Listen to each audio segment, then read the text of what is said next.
Bonsoir à toutes et à tous, ravi de vous retrouver sur 8 Mont Blanc. Nous sommes le mercredi 11 juin 2025. Il est 18h, vous le savez, c'est l'heure du journal. Voici les titres de l'actualité ce soir. Le Festival international du film d'animation d'Annecy bat son plein. Et pourtant, la filière est bien dans le dur. Studio en faillite, baisse des commandes ou encore investissement en baisse. Les signes marquants d'une crise sont légion. Reportage complet dans ce journal. Et puis toujours en Haute-Savoie, le département affirme ses ambitions en matière de tourisme. Il y a peu, un comité a été lancé. Et cette structure compte bien développer encore un peu plus l'attrait touristique du territoire. Je vais vous en parler dans les titres. Studio en faillite, baisse des commandes et investissements étrangers en baisse. L'animation Star d'Annecy cette semaine fait pourtant face à d'importantes difficultés depuis quelques années. À titre d'exemple, la prestation de services qui représente normalement 50% de l'activité des studios français a été divisée par 3 en 3 ans pour le domaine de la télévision. On fait le point avec ce sujet de Fanny Savard. Même si la fête de l'animation bat son plein cette semaine à Annecy, cela n'empêche pas les professionnels du secteur d'être inquiets face à une filière en crise. C'est très dur d'arriver avec une création originale, avec un projet, avec des nouveaux talents, avec voilà, on va globalement sur des choses qui rassurent, donc des noms. On retravaille avec les mêmes personnes.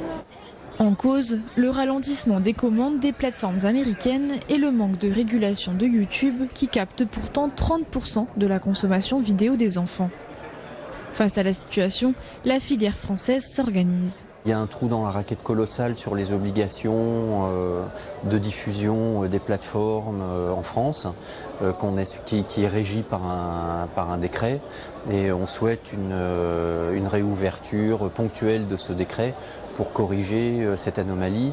Avec le CNC, qui est l'organisme qui subventionne en fait le secteur, on a déjà convenu d'un certain nombre de réformes pour en fait faciliter la vie des producteurs et permettre de déclencher mieux, plus rapidement et de manière moins risquée l'ensemble des œuvres.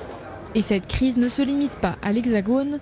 Tous ici sont affectés, même si certains s'en sortent mieux. D'ailleurs, de nouveaux pays ont fait leur entrée sur le marché international du film d'animation cette année, comme le Vietnam, l'Australie ou la Nouvelle-Zélande. Je pense que la crise, elle est mondiale. Il y a eu un vrai changement entre les demandes et les outils qui évoluent. Mais ça n'empêche pas l'émergence d'un nouveau studio comme le mien qui a juste 1 an. Et dans le domaine créatif, en fait, il y a énormément d'opportunités en même temps parce que ces nouveaux outils ils nous permettent de changer les processus de travail, de nous adapter. Et les clients sont toujours présents. Donc il y a énormément d'opportunités. Il faut juste s'adapter au marché qui change fortement. L'animation française emploie plus de 9000 personnes. À l'international, la filière tricolore occupe la première place du podium européen et la 3e mondiale. La 27e édition de Rando Glières s'est achevée ce mardi avec un dernier rassemblement sur le plateau des Glières au lieu de la Résistance française. En tout, ce sont près de 2000 élèves de Haute-Savoie qui ont participé aux différentes journées organisées sur le thème « Sortir de la guerre et construire un nouveau monde ». Maxence Landillon était présent sur place. Voyez son reportage. C'est sous le thème « Sortir de la guerre et construire un monde nouveau » que les participants à cette 27e édition des Rando Glières ont parcouru le plateau de long en large. Partis dans la matinée accompagnés de guides de moyenne montagne sur les sentiers autrefois empruntés par les résistants, les classes de primaire de Haute-Savoie ont allié marche en montagne et devoir de mémoire à travers plusieurs ateliers ludiques. On a eu un petit atelier histoire, ils ont été très attentifs, ils savaient beaucoup de choses. Donc ça, pour un enseignant, c'est toujours intéressant de voir que finalement, ce dont on a parlé en classe porte ses fruits. Voilà, il y a une belle randonnée aussi, donc ça c'est important pour les enfants de comprendre l'effort aussi des résistants. Cette journée haute en couleurs a aussi permis de faire découvrir les multiples facettes de la randonnée, de former les jeunes aux bonnes pratiques, voire de susciter quelques vocations. Tous les ans, on propose 3 ateliers différents, lecture de cartes, contenu du sac à dos. Et depuis quelques années, on fait du carnet de voyage qui a un grand succès. Ça permet aux jeunes qui ont quand même fait une grosse randonnée, là les enfants ils sont quand même partis depuis le matin, de faire un peu de lecture de cartes, de leur expliquer par quels sentiers ils sont montés. Et puis ça nous permet aussi, avec les bénévoles du comité, d'avoir des animations et peut-être de futurs licenciés à la Fédé de rando. Malgré un dénivelé important et de nombreux kilomètres, les CM1 et CM2 sont restés concentrés sur ce moment de partage. Réunis au pied du monument dédié à la résistance, ils ont chanté à l'unisson des chansons en faveur de la paix et de la protection de l'environnement. Certains ont même récité des haïkus, de courts poèmes également consacrés à la paix. Nous, aujourd'hui est un cadeau, un monde nouveau. Un pays détruit sera un monde nouveau, un bel avenir. Il y en avait, ils avaient peur, mais moi j'aimais bien lever les paysages. Mais c'est une des plus dures que j'ai faites, du coup j'avais un peu mal aux pieds à la fin. C'est plutôt chouette parce que pendant ce que tu fais, tu penses aux personnes qui ont dû faire la guerre, qui ont dû résister. Tu te mets un peu dans le temps des résistants. Du coup, moi j'ai dit la phrase en bosniaque pour la chanson de Calogero, Voler de nuit. T'es content ou contente, du coup contente de l'avoir fait. Au début, t'es vraiment stressé, mais après, du coup, t'es un peu soulagé. Alors que les témoins directs de la Seconde Guerre mondiale se font de plus en plus rares, l'association des Glières s'affirme comme un véritable passeur de mémoire, avec pour objectif de ne jamais oublier. Ce qui est important, c'est que les enfants, les jeunes écoliers comprennent que la liberté, c'est pas quelque chose qui tombe du ciel, voilà. C'est quelque chose, c'est une valeur pour laquelle nos prédécesseurs, leurs grands-parents, leurs arrière-grands-parents se sont battus pour la liberté de la France, mais au-delà du pays, c'est aussi la liberté, la notion même de liberté de pensée, liberté religieuse, liberté politique aussi, et que ça, c'est le fondement même de la démocratie. Depuis la création des Randoglières par le département de Haute-Savoie, plus de 50 000 enfants ont été sensibilisés à la préservation de l'environnement et au devoir de mémoire, deux enjeux majeurs du monde d'aujourd'hui.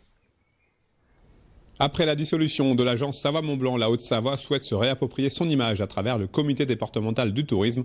Le lancement de la première saison estivale de ce nouvel organisme a eu lieu ce mardi. Pour l'occasion, les élus du territoire et les acteurs du tourisme étaient réunis à Évian-les-Bains pour dévoiler les ambitions du territoire en matière de tourisme. Les précisions de Kezia Poudou dans ce reportage. Premier département de la région Auvergne-Rhône-Alpes en matière de tourisme avec 35 millions de nuitées par an, la Haute-Savoie compte bien conserver sa puissance à travers son nouveau CDT, son comité départemental du tourisme. L'un de ses objectifs, une meilleure répartition du tourisme dans l'espace mais également dans le temps. Comme on ne souhaite pas surcharger des sites touristiques qui sont déjà très fréquentés, eh bien on va rééquilibrer la promotion en accord avec les acteurs touristiques pour cibler un peu les sites qui sont à moins de 10% de notoriété. Et puis l'intersaison, parce que le réchauffement climatique il pose des problèmes pour le ski, mais l'avantage c'est qu'on voit bien septembre-octobre, mai-juin, qu'on a maintenant des arrière-saisons ou des avant-saisons estivales. Sans surprise, une étude d'image et de notoriété commandée par le CDT désigne Annecy, Chamonix et Évian comme les destinations les plus connues dans le département. Mais d'autres sites peinent encore à se faire connaître à l'étranger, à l'image de la station de Pras-sur-Arly, connue par 3% des interrogés. En tant qu'office de tourisme de taille moyenne, c'est vrai qu'on a besoin de ces supports-là et des CDT. Et voilà, à l'échelle de la Haute-Savoie, il y a un très beau territoire et on en fait partie. Et on va s'appuyer bien sûr sur les services de ce département pour appuyer des actions de promotion ou des actions de communication ou même des événements, puisqu'on va accueillir le Tour de France Femmes cet été, qui est notamment financé par le département de la Haute-Savoie. Donc on travaillera conjointement, bien sûr, avec Haute-Savoie-Mont-Blanc sur cette action-là.